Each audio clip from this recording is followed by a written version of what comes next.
So, George Russell will make his Mercedes debut at the Sakhir Grand Prix this weekend after Lewis Hamilton has tested positive for COVID-19. Now, to be honest guys, I'm going to jump straight into this one because I have a lot to say and I want to try and keep this video as compact and to the point as I can, but you guys know it's me, so it's never going to be concise and to the point, but nevertheless, I will try my best. Now, firstly, I do just want to quickly give a word on Lewis Hamilton. In the statement that he released earlier on in the week, he said that he woke up on Monday morning and started to experience mild symptoms, so obviously I wish him a speedy recovery and hopefully barring a second positive test next week, we will see him back out on track doing what he does best in Abu Dhabi for the season finale. And also, as a side note, it's crazy how at the beginning of the season there were so many jokes, especially on Twitter after about 4 or 5 races when we really got to see what Lewis and Mercedes were about in 2020. There were so many people saying that the only thing that could stop Lewis Hamilton in 2020 was not Ferrari because they were trash, it wasn't Max because Red Bull didn't turn up, and it wasn't Valtteri because he was just not quick enough. Literally the only thing that could stop Lewis Hamilton from winning his 7th world title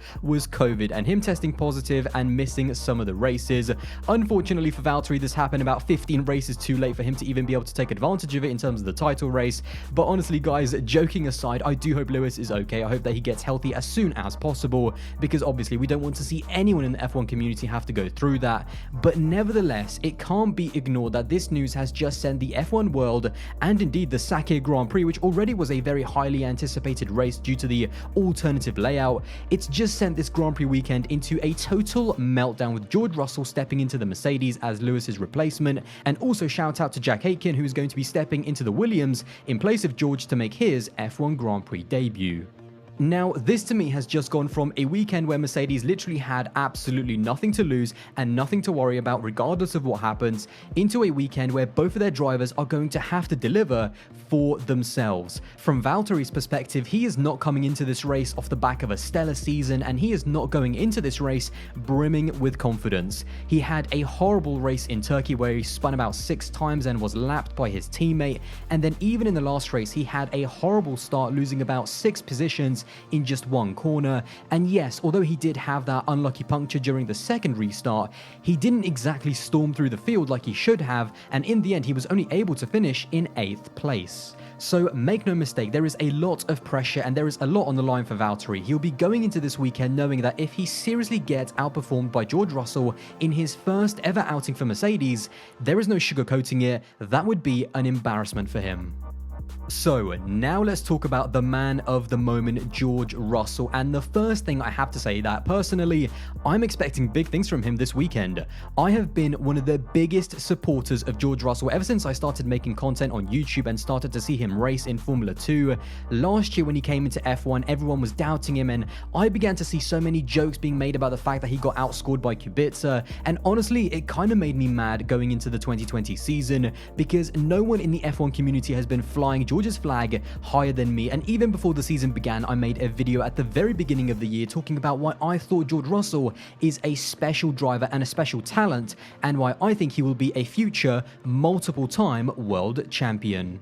Now, just by coincidence, this is the second time in 2 videos that I'm going to be mentioning this, but I do not hand out the he is a guaranteed future world champion tag to just anyone. In my opinion, whether you agree or disagree, and it's totally fine, but to me, there is only 3 drivers that I 100% back as guaranteed future world champions, and that is Max Verstappen, Charles Leclerc, and George Russell. Drivers like Lando Norris, who need to show me a bit more of a killer mentality to dominate a more experienced teammate, and drivers like Gasly, who I still want to see 2 or 3 top quality seasons from, and I also want to see him actually be a Verstappen or Leclerc quality driver, are all on the bubble in my opinion in terms of calling them future world champions.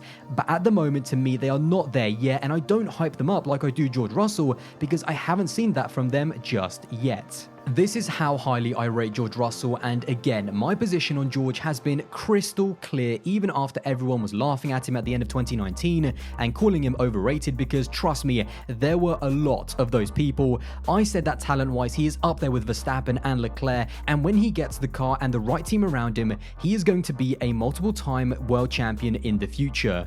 So this is why, whether you think it's fair or not, me personally, I am putting a lot of pressure on George Russell to deliver a solid result this weekend for for Mercedes, because that is exactly what all great drivers have to do. When I put a driver on a pedestal like I do with Russell, I'm expecting nothing short of excellence from them, and as always, I keep it 100 with you guys. I mean, for example, this year to me, in terms of pure speed, George Russell has been nothing short of sensational. Had it not been for this call-up, I think he would have whitewashed Latifi in qualifying this season, which of course would mean that he would have gone 2 full seasons without being out-qualified by a teammate. That is just nuts.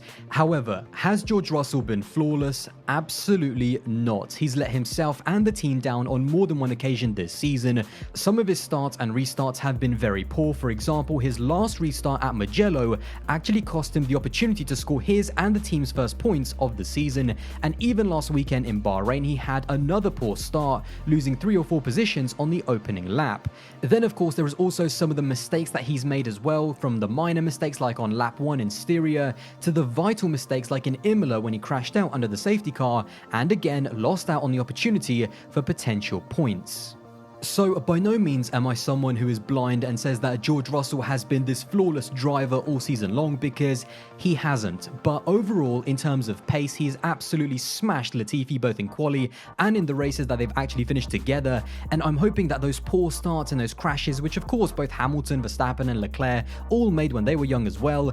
I mean, I'm not saying that Leclerc and Verstappen are still not young, of course, but you know what I mean in terms of experience. George just needs to take all of those experiences, both good and bad, and put everything together to deliver a solid result for the team, because if he's really as good as I believe he is, he now needs to deliver when the pressure is on. Another advantage that he has is that this weekend, being that we are using the brand new alternative layout, that is a very big unknown for all of the drivers. Usually when you substitute a driver into a race weekend, it's tricky because they have to learn the handling characteristics of their car around a track that all of the other drivers already know, in terms of the exact place they need to brake, turn and accelerate on every single corner to get the most out of their package. However, when you actually look at the layout of the track that we are using this weekend, let's be honest guys, Russell has not been asked to learn how to drive the Mercedes in Monaco or Singapore. All George Russell has to do with this layout of the track is learn the limits of where he can brake and then power out in the Mercedes compared to what it was in the Williams from last week for only about 3 different corners, and that is turns 1, turn 4 and turn 10, which remain the same from last week. That is literally it. For the rest of the new layout, it's either a completely flat out track like it usually is, or it's unknown to all of the other drivers as well in terms of where they have to brake and how to take those corners, and they will still have to learn the brand new part of the track just like George Russell will, which should even out the playing field just a little bit. Now, of course, it helps that the other drivers know their cars better than anyone else, and obviously they have been at those teams for the entire season, but through that new section of turns 5, 6, 7, 8 and 9, they're all going to have to learn themselves what the best way to drive around there will be in terms of getting the best possible lap time. And the difference for George Russell will be that, and it's actually kind of funny that I still haven't mentioned it already in this video, George is going to be learning in the best car on the field and the fastest Formula 1 car of all time. So yeah, he has definitely got the right tools for the job. So what are my expectations for George Russell this weekend? Well, in terms of qualifying, honestly, I expect him to be no less than 5 tenths away from Valtteri Bottas, especially given the fact that on this layout, the predicted qualifying lap time by Formula 1, they say, should be less than 55 seconds. And in terms of the position for Mr. Saturday, qualifying on the front 2 rows, in my opinion, should be a must, considering that that car has took every single pole position this season, bar 1 race. Now, in terms of the race itself, we learned from last week that anything and everything can happen during a Formula 1 Grand Prix, but having said that, honestly, provided that he doesn't get a bad start, provided that he doesn't get involved in any midfield shenanigans, doesn't get any reliability issues as well, and doesn't get crashed out either, anything other than a podium would be, in my opinion, a mediocre result, and finishing outside of the top 5, that would be a poor race considering the car that he has at his disposal. Honestly, I see Verstappen winning the race for some reason, with Bottas coming in 2nd place and George Russell finishing the podium in 3rd. I feel like that would be a very solid result. That is about what I would expect, because with Hamilton gone, we all know Verstappen is going to be even more hungrier than ever to get that race win. And when it comes down to it, the ball is in George Russell's hands this weekend. And if I'm being really honest with you guys, on Sunday, I would love to see George Russell have a clean and safe race with no incidents, and I would love to see him on that top step winning his first ever race in Formula 1. 1.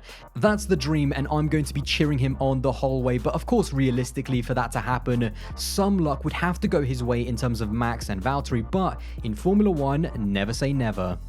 So, in the end, quite honestly, this entire weekend and the situation that he is in, from driving the best car on the field to going up against a teammate in Bottas whose confidence is shot at the moment and who'll be looking to just not get embarrassed, and then to the fact that we're driving on a track which most of the drivers and the teams will have to learn just like he will, I'm not saying George Russell has it easy, because he definitely doesn't. There is going to be a lot of pressure on him to deliver from both the fans, like me, the media, and also the Mercedes team themselves, which chose to give George this opportunity.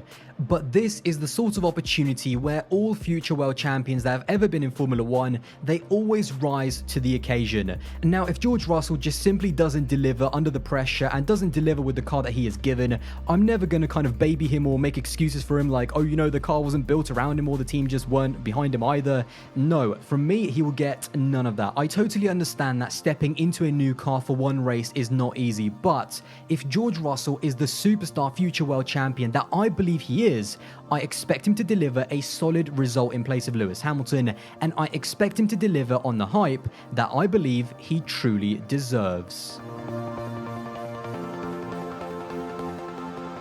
Well guys, there you go. That is my video on George Russell, and honestly, I cannot wait for this weekend. This is the opportunity I've been waiting. I've been waiting to see George Russell in a good car, and he has just been handed the keys to the kingdom. So yeah, to say that I'm excited would be a massive understatement. And of course, if Lewis Hamilton does test positive next week as well, then George could be looking at back-to-back race weekends to finish off the season at Mercedes in Abu Dhabi as well. But of course, we'll have to see how things pan out. Anyway guys, let me know all of your thoughts in the comments below. Let me know your predictions of how you think George will do at the Sakhir Grand Prix, and I hope you did enjoy this video, and if you did, then don't forget to drop a like, smash that subscribe button, and don't forget to check out my social medias. Instagram and Twitter will be above, and guys, I'll see you in the next one.